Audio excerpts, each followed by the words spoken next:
I was depressed, I was down, and I was just at the jumping off point, I'll be honest. I was like, Lord, I'm nearly 10 years in with you. This is constant. I don't know where I go from here. I just know I've always needed a mentor. And then one day I was just scrolling and just sort of came across, I think, one of your posts. And it's the first time that I had ever seen somebody have that level of spiritual authority, spiritual understanding, specifically calling those who have been abused by narcissists. You know, it was a very unique ministry dealing with narcissistic abuse.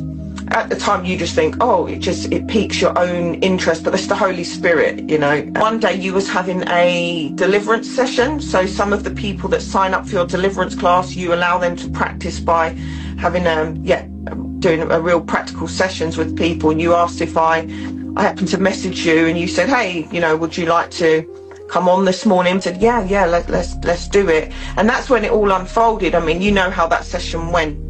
I was meant to be there. From then I've taken on, I've invested in myself in your spiritual coaching sessions, and just the freedom and having complete clarity. Like when I was at my dad's in Scotland, you said to me, I will personally pay for your train ticket to get up and leave now, because you knew, because I'd been groomed and conditioned that if my dad dies, I will carry this extreme guilt because I haven't waited on him in his elderly age. But yet I was so mentally unwell every time I went there, because it was triggering me, it was activating all the trauma, and you said to me that, and I remember feeling so terrified.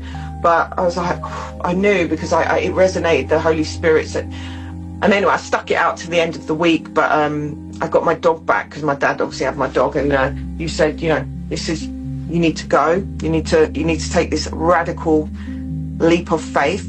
Now, the amazing thing is, when I did that, all of the guilt and what I was carrying, and the fear towards my dad dying, not being saved, and somehow me being responsible because I didn't keep witnessing enough. You know, you take on the role of God, basically. Mm-hmm. You don't know where your bit starts and ends and where God's... Mm-hmm. But I've done that. It's like, because I obeyed and I was radically obedient to that. And it was hard. Like, I cried coming all the way home. I was so terrified. It's like God has done something supernaturally where he's just that guilt, and that it's like I have complete clarity in my role as a daughter, and that's not my responsibility.